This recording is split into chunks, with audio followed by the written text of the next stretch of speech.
Total Wine & More is a wonderland to explore. Thousands of wines and spirits, unexpected pairings, and great gifts.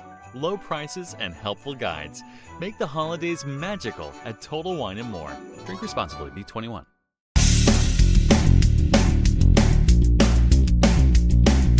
This is No BS Job Search Advice Radio, episode 1853. I'm your host, Jeff Altman, the Big Game Hunter, and welcome. I like to spend some time daily talking with you about some element of job search because for many of you, it's harder than it needs to be even during these times. And I've got a guest on today. It's an archived show from my other series, Job Search Radio, that I discontinued in, I think it was early 2019, an interview with a woman named Julie Bauke, where we talk about career happiness. Hope you find this helpful and give it a great review wherever you listen to the show. And I just want to simply say, stay safe, be great, let's get going. So my guest today is Julie Bauke, the Career Happiness Officer of the Bauke Group and of the entire planet. Julie, welcome to Job Search Radio. Great to have you on board. Thank you. I'm thrilled to be here. I'm career happy to be here. How about that? I don't know. This is starting to get confusing right away. I haven't had one of those shows in a long time. So probably the easiest place for me to start off with is Career Happiness Officer? What the heck is a Career Happiness Officer? You know, it's funny. Even the term career happiness makes people kind of laugh. Like you've just said, you've seen a unicorn. There's so many people unhappy at work. The numbers are, in the high 60s, 70%, that the whole concept of career happiness, even those two words together, have become somewhat of an oxymoron when you think about it. And I just, based on my experience and all the places I've been and all the people I've worked with, I know that it's possible. I know that it can be elusive, and I know it's hard work. But my real mission of my business and really of my life professionally is to give people the how-tos, the tools to get from where they are to where they want to be. And that sounds simple, but as you probably can imagine, it's quite complex. You're a coach. I recognize this. You do coaching with people, and that's fabulous. And the way I've grown to understand it is for so many people, that industrial mindset that basically says you've got a to-do list, you got to get through a to-do list. I can't get through the to-do list because as soon as I get something off of it, 4 things replace it. That's right. And it's a miserable existence if all the things on your to-do list are things that you really don't enjoy at all or feel competent at or get no sense of fulfillment out of crossing the list off. And when you think about how many hours a week we spend at work, much more so than we did with technology and how we're all working 24/7, it's much more so than it's ever been. And so take the fact that in the past, maybe we were unhappy 40 hours a week. Now we're unhappy 60 hours a week. And all those times when we're checking our phones as well. So it just really pervades our lives. And I think it just really lends to a less than a high quality existence. It is tough for so many folks. Now, where does someone begin their journey of developing career happiness? How do they get going along the lines of bringing that into the equation and not just simply taking it on the chin all the time? Yeah, we can take it on the chin for so long that it's very hard to get back up, and we lose sight of who we are and what we like to do. First of all, just recognize that if you're struggling with this, you're not alone. There's a real gap in our learning and our education, and along the way. In many ways, we're still stuck in that industrial mindset mode of if I have a job, I should just be grateful. Whether it's high school or college or any time thereafter, no one ever taught us how to find a job, let alone the right job for you right now. And there's so many pieces in there that it can get really hard to unpack it all, but you have to start someplace. The first place to start is getting really clear on where you are right now. What do you want to do more of? What do you want to do less of? What's your situation right now? It's very easy, and we often devolve into, I hate my job. And I will generally say, well, what do you hate about it? Well, everything. Well, do you really think a doctor could help you if you went to him or her and said, I hurt everywhere?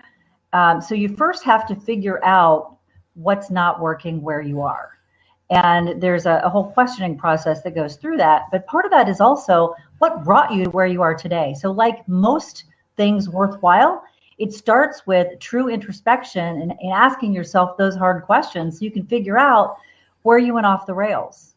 50 people in their 50s still say to me, I still don't know what I want to do when I grow up, which frankly is one of my pet peeves, because I always want to say, look in the mirror, you are well past grown up.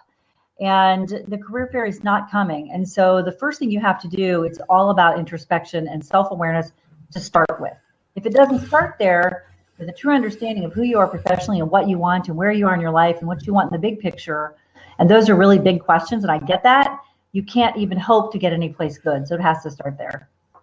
It's funny. Normally when, years ago when I started working with people for the first time, I found that people couldn't answer that question. So I went to the opposite route. What do you detest? Yeah. I picked that word intentionally because it's a strong charged word. Yeah. And in choosing that one, I would then flip to the opposite side. And then from there, since the opposite was unlikely, possible but unlikely, I would try and then find things in the middle, right, between those two. How do you coach people into finding that thing that they would adore doing? Well, first of all, you're exactly right.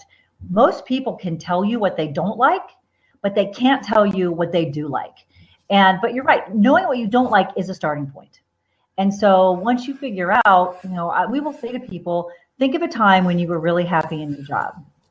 What was it? What was it that made you happy? And it doesn't have to be you love the whole job, but it could be what were the pieces in the job that you liked. So we help people identify times when they were feeling happy and fulfilled. And sometimes it's just one day a week or 3 hours a month. But when you can start to isolate the things that those days that you really did have a good day or a good hour or maybe a good 5 minutes, once you start to really isolate those and figure out what did you get to do during that time? What did you get to avoid? Most people, if you ask the right questions, can get there. It doesn't take a battery of assessments and a PhD to figure it out. And there's an awful lot of over-reliance on those sort of tools by people in my profession who want to just, look. It's not as simple as looking at the back page, at the last page of a group of assessments to figure out what your answer is. Because we've all been through that. And a lot of times the answer is forest ranger. And we're not going to do that. So, right, isn't it? Or truck driver. Or coach. If you ask people the right questions and really guide them through a process, generally people can tell you, if they can only tell you what they didn't like, and you can, like you said, help them figure out what the opposite of that might be. Now you're on to something that you can start to hang on to and articulate, put words around, and march toward. Absolutely right. So they're starting to figure out what they want to be when they grow up. I use that example that you used before. And by the way, that's older than 50. Yeah. So where does someone go from here? What's the next step for them? So the first thing, once you're going to figure out who am I and what I want to do next, and there's a lot of pitfalls along the way because a lot of barriers, but a lot of them are self-imposed. So if I'm sitting here, if I'm sitting there thinking, okay, I'm 30, 40, 50, and I decide I want to be a ballerina or play Major League Baseball, that's probably not going to happen. So reality is really important too. But we tend to think more things are out of the question than actually are. So, and maybe, we're sitting here thinking, here's what I'd really like to do, but the path from here to there seems so onerous that we just put the covers over our head and go back to bed. So it's really a process. And so let's say I always talk on a scale of 1 to 10 in terms of career happiness. So if you're a 2 and you say, man, here's my 8 or my 10, it's doing this. Sitting at a 2, it's very hard to imagine that you could actually get there. So we'll say, all right, so if you could make some changes and find out and figure out how to get to a 4, that's 100% increase in your career happiness.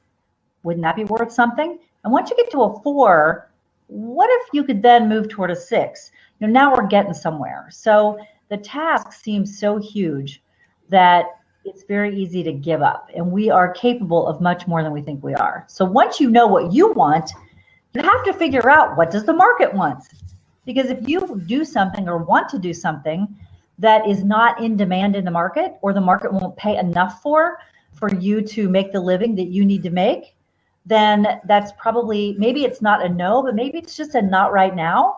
In other words, maybe you can do it in 5 years. So we encourage people to take a long view. What's your life going to look like in 5 years? Will your nest be empty? What's life going to look like for you then? Maybe it's something that you put into your future planning, not something you can have today. So you have to be realistic as well, not only about yourself, but about the market and what you can reasonably do. But it's really, really easy to give up along the way, unfortunately. So true. And we're going to be back with more from Julie in just a moment. But first, my insider tip for this show. Well, I'll simply say that it's easy to start off on a path and to do a whole bunch of things and run up against personal resistance. People time and time again try ideas, try to lose weight. You know the pantheon of things that you've tried in your life that people come in short with, that you've come in short with. But the thing I want to encourage you to do is, I'm going to check with Julie about in just a moment, is the notion of getting support. Now, some people try the support of a friend. And experience tells me, and I think statistics bear it out as well, is the support doesn't last that long, because friends are not willing to do the kind of work with you and provide the kind of support that you might need at times when you're running up against problems. You know, they give you 2 poor babies. Poor baby. Poor baby. Yeah. You know, and the result winds up being that you don't get any further along. And then both of you peel off because this isn't working. Instead, so often, you are so much better off hiring a coach to help you and making that investment in yourself, because they know how to press the right buttons to keep moving you along and to help expose the resistances and to see the light that's going to help you get to the other side. Now, there's a lot more on my website, which is thebiggamehunter.us. Go over to the site and go exploring. There's a lot there, as I said, that is going to help you find work and help you play bigger in your career. So let's come back to Julie and pick up where we left off. So let me just check something here. How did I do with that notion of coaching? Yeah, you're right. I know people can do it by themselves, but isn't it a lot easier with a coach to help sort this out? So much easier. Now, you're right about your friends, because your friends, they still want to be your friend. And so if you complain to them 5 times, every time they see you, if you're complaining about your job and you give them helpful advice and you are encouraging them, and then you see them the next time and they're complaining the same, they're complaining again, to say to a friend, okay, when are you going to do something about it? I've been listening to you now for 6 months. When are you going to do something about it? We all should be able to do that with our friends, but it's really risky. Also, our friends are not objective about us. They see us in one way. And good career advising, good career strategy is around seeing yourself from a 360-degree view, looking at all of your options. And I tell our clients, I'm the only objective person in your life. Your spouse, your friends, your former boss, people who adore you, people who don't adore you, they're not objective about you. And my only agenda, or our only agenda, is helping you get what you want as soon as you figure out what you want, and to keep pushing you to get there. And it is hard. And people look at it and say, well, I don't really understand what a career advisor or strategist or coach does. It's really help you get what you want, help you figure out what you want and put together a plan to get it. And people look at it as, I don't want to spend that money. You probably, if you really looked at, first of all, understand something. Your career is your number one priority. It's not anybody else's, and that's the way it should be. So when something is, it's your top priority. It's not anybody else's top priority. It's not your top priority in your life, probably. But the things we care about, things that are important, we have to invest in. Whether it's reading a book or going to a conference or hiring a coach, these are the investments we make to spring ourselves to the next level. So if you could get a better job or become happier at work, therefore probably get tapped for more interesting opportunities and promotions, you're going to pay that back. You're going to pay yourself back on that investment multiple times. But we just have this, there's still part of this industrial mindset a little bit that my company is responsible for my development and my career. And I don't know, if you really believe that way and you've been paying at all any attention to what's going on in the world, you have to know that you're delusional. It is your career to drive, and it should be. And any other thinking to the contrary, I think is foolish and dangerous. Two things. Number one is I agree wholeheartedly with your statement about employers. You are just another widget on the production line for them. And if you don't believe me, take a look what happened to tens of millions of people who lost their jobs at the end of during the 2008 to 2010 depression. I'm going to call it what it was. It was a depression.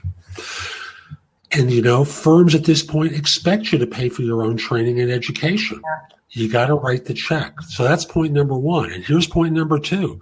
If you think coaching is expensive, procrastination, it costs far more, but it's paid for in the drip plan. Your life gets sucked out of you. The opportunities pass you by, all because you're not taking the time to get the support that would help you turn the corner. And with those kinds of small incremental changes that you make working with a coach, clearly people will be far more successful faster because they'll be able to debug the software that's keeping them playing small. Yeah, I saw a statistic one time that reminds me, it popped into my mind when you were talking, that there was a study done of people who'd been unemployed, long-term unemployed. And for the purpose of this study, it was 6 months, was long-term unemployed. What % of people do you think spent any time or resources improving their skills or anything to make themselves more marketable? Under 10%. Yeah, 11%. I'm not surprised. I'm not either, but it's still it's old thinking that I'm just going to keep doing. I'm going to keep making the same mistakes over and over again. I'm just going to keep sending out resumes and hope somebody sees how awesome I am. And that's a junk mail search. You're generating junk mail. Things aren't like they used to be, and they're never going back. And it's a different world in search. And but it all starts with a smart search starts with what you want, what's your desired outcome, not the opposite, which is who will hire me. Yep. Who do you want to hire you? So I know that you've got this formula, and we're going through the formula, starting off with getting clear about what you want, and then moving into doing the reality check about whether that's, I don't want to call it realistic, but whether it's achievable at this time or whether you have to take additional steps to move yourself forward to doing that. Yeah. So the career happiness formula, it's very simple. But really complex, like a lot of things that appear to be simple on the surface are. And to know if you are stuck in a job and you're trying to figure out what the heck, I used to be happy, or I'm not sure what's wrong, or you're trying to figure out what really is your next step, there's 4 pieces. The first is we're career happy when we're doing what we like or what we love. So to actually like or love our work is important. The second part of that is to be good at what you do. Now, if you like to do it and you're not good at it, you're not going to hold a job. If you're good at it, but you don't like it, you're not going to perform or show up well. Now, if you're good at it and you like it, it also has to be something that you can get paid to do. If you can't, it's just a hobby. And that gets to market as well as what you need to make. So when we're good at something and we like it, and we can get paid to do it, we're well on our way. The fourth piece, though, is the elephant in the room. And that is in a place, in a way you can be successful. So culture, leadership, mission, values, the length of your commute. Do you believe in the leadership of your organization? I every time I do a webinar or an event, I always use this as a poll question. I have people think about the worst job they ever had, and I ask them to figure out which was the biggest piece of the career formula that was missing. 2/3 of people, every single time, will say it was the last one. Culture, place in a way they can be successful. And here's the problem though.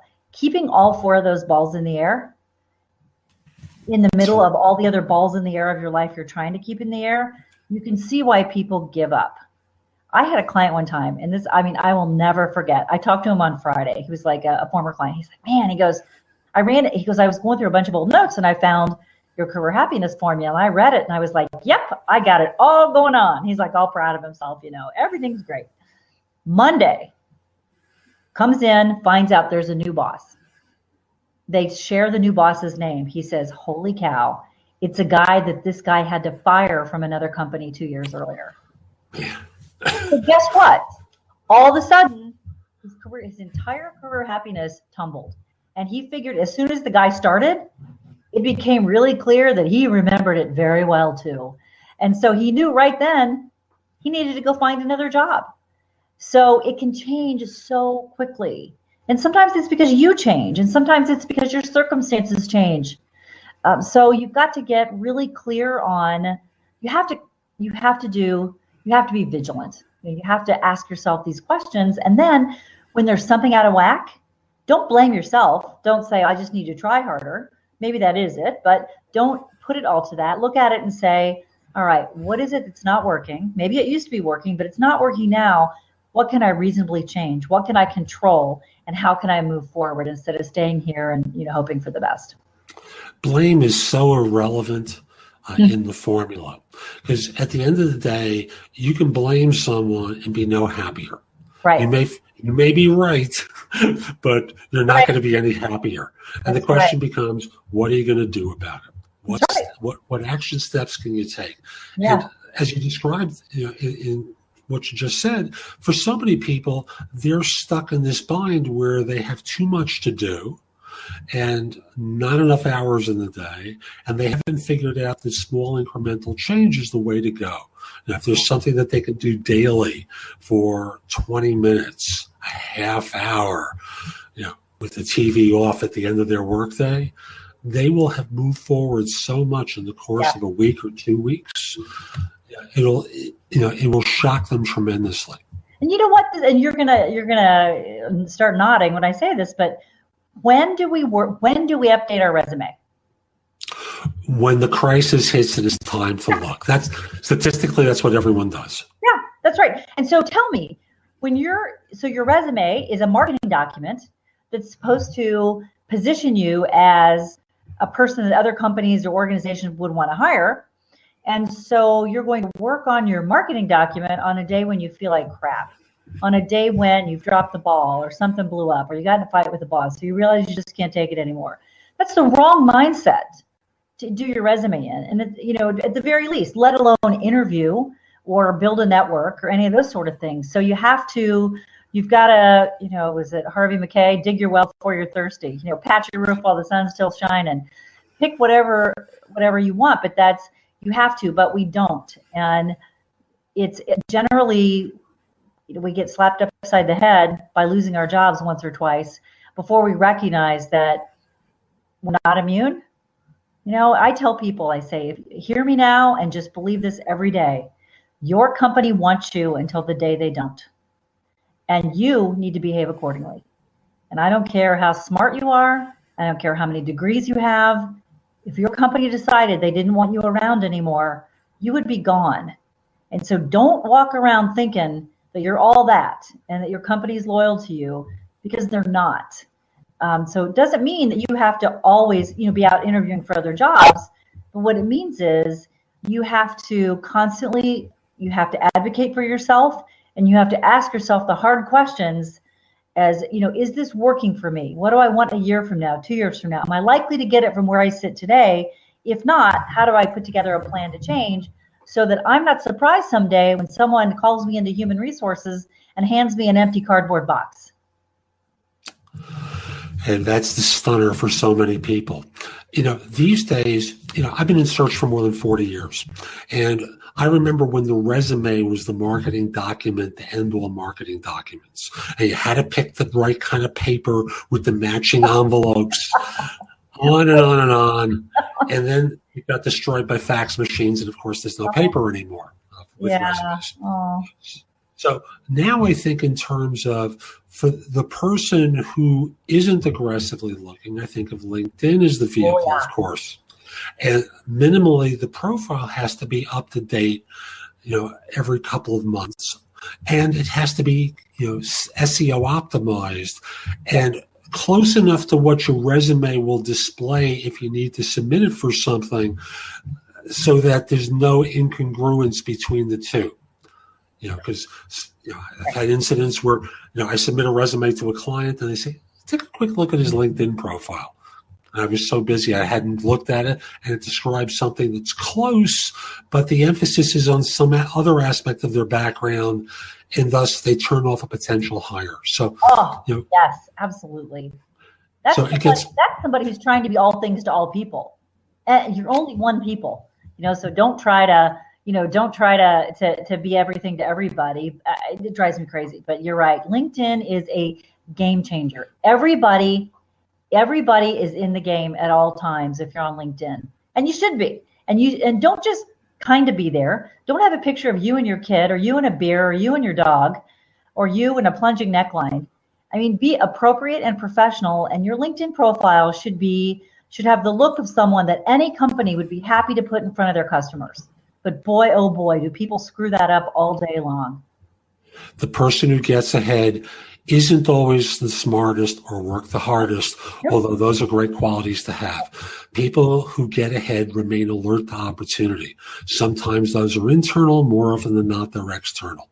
Yeah. And as such, people are buying $5,000 a year LinkedIn recruiter packages to search the 480 million people in the LinkedIn database.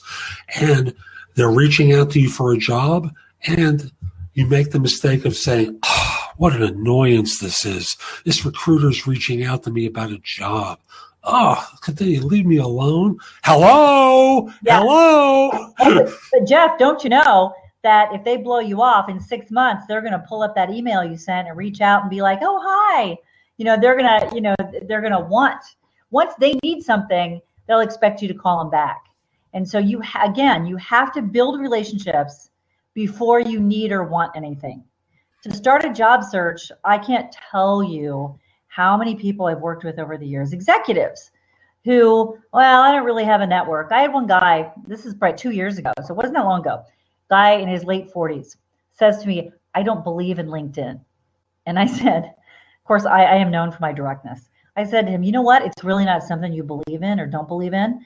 And if I was a hiring manager and you were not on LinkedIn, I would say to myself, what else are you going to refuse to do? What else are you going to refuse to learn? It says a lot about your ability and desire to keep up with your function and your industry and your profession if you don't get that LinkedIn is how people find each other these days. Don't tell me you don't believe in it. I mean, I about fell off my chair, but I'd love to know if he has a LinkedIn profile now. Probably not. But it is just crazy the attitudes people have about it.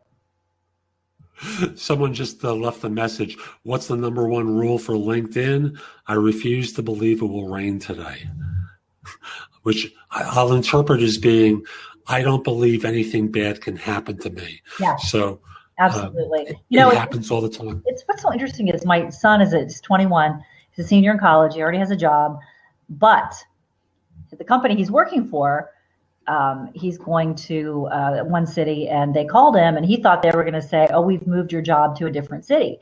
And he knew, and he was afraid of that because that had happened to a couple people he knows. And he said, he looked at me and he goes, I'm not going to that city. And he goes, if they're moving my job to a different city, I'm just going to find a different job. And I'm thinking to myself, how different than when I was coming out of college. If the employer would have called you and said, hey, we're moving you to a different city, I would have gone, okay. But yes, master. Yes, master. Constantly getting contacted on LinkedIn by other companies wanting to hire him. So he doesn't need the campus placement office. So LinkedIn is a game changer. I don't care where you are in your career. And if you're an employer, your best people are the ones who are being scouted on LinkedIn. No longer do they have to go enter some recruiter's database. They can be found simply by being on LinkedIn. So it's a game changer. However, as professionals, you have to engage it and use it in a productive way with the right strategy. And folks, here's one of the basics that people don't do. Log on to your account a couple of times a week. Yeah. You're commuting, you're on the train, you're on a bus, download the app to your phone. So this way you're not having to boot up another device. Download the app to your phone or tablet. Get one of the apps. Respond to messages. It's not that tough. It's So not that. And we're starting to come up on the end of our time with one another. And I want to make sure that you cover everything that you wanted to.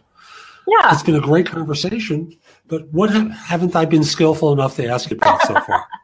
No, you've asked a lot of great questions. I think that with most people, I half of my career was in human resources, and then the last half working with people everywhere from professional football players and basketball players to CEOs and accountants and clergy and administrators and accountants. And what I find is that every single person struggles with some variation of the same issue. This is a human process, and you can make bazillions of dollars per year, and you still are going to have the same struggles when it comes to career management and job search as a person who makes $30,000 a year. In fact, I find a lot of times that the higher the people are, the more stubborn they are, and the more they believe that they don't need help, and the bigger mistakes they're making. And so if you are struggling with this in any way, don't think it's because you're stupid or because you don't know what you're doing or because no one's going to hire you. With so many people I talk to are having struggles, I want to say it's because you're doing it wrong.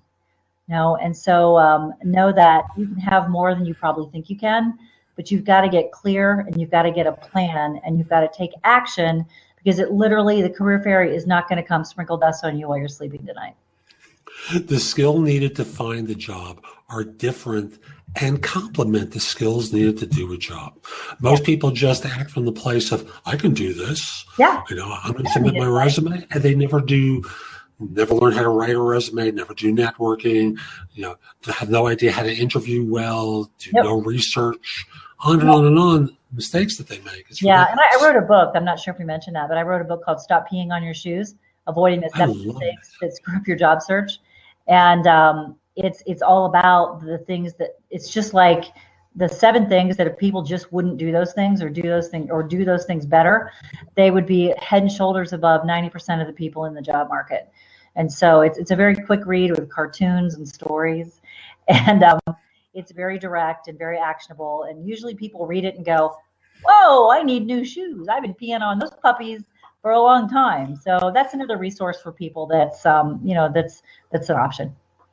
Is it on Amazon? It is on Amazon. And I also, on my website, we do webinars and things like that. And we'll always have a link on the front page to things that are going on. So check back, because I like to go deeper into this topic and give people as much practical, you can do it, kind of how do you fit this into your life kind of stuff as possible. It's doable. It's hard work. But you know what? Everything worthwhile is hard work.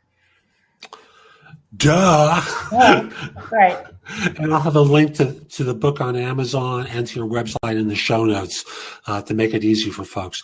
Julie, thank you so much for making time. Give folks, tell folks how they can find out more about you, the book, the website, all sorts of stuff, okay? LeBowkeGroup.com. And could you spell that for them, please? Yes, it's THEB as in boy, AUKE. This sounds like there's an L in it, but there's not. TheBowkeGroup.com. That's today's show. I hope you found it helpful. And if you did, here are a few more ways to get information and advice from me. First of all, visit my website, which is thebiggamehunter.us.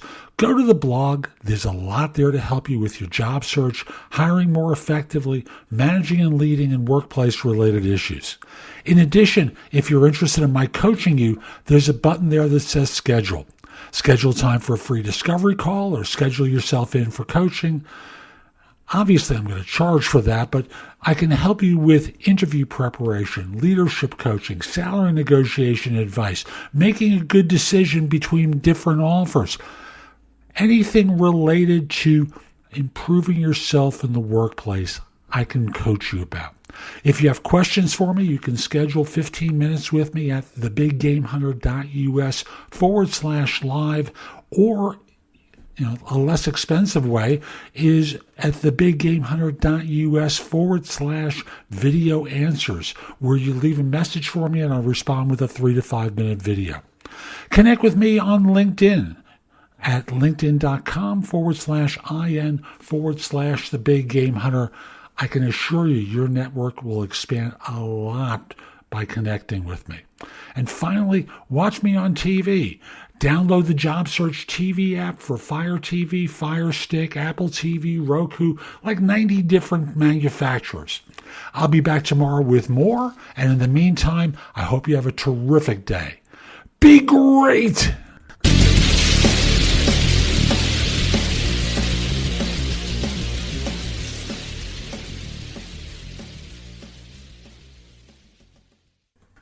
Does anybody want breakfast? Guys, let's go. I'm leaving for McDonald's in 5 seconds. Why didn't you start with that? The Breakfast Stampede Meal. It's only at McDonald's, where there's a meal for every morning. And nothing says morning like a classic sausage McMuffin with egg. Right now, get this all-time favorite for just $2 on the $1, $2, $3 menu. Price and participation may vary. Cannot be combined with any other offer or combo meal. Ba-da-ba-ba-ba. Ace is the place with the helpful hardware, folks. This Thanksgiving, think outside the oven and get Thanks Grilling with Ace. Get a new grill and choose from top brands like Traeger, Weber, and Big Green Egg to add even more flavor to your Thanksgiving turkey, side dishes, and desserts. Plus, right now, get free assembly and delivery on all grills and accessories $3.99 and up. For the best help on the best grills, stop by your local Ace and get Thanks Grilling. Ace Rewards members only through December 24th. See participating stores for scheduling or exclusions.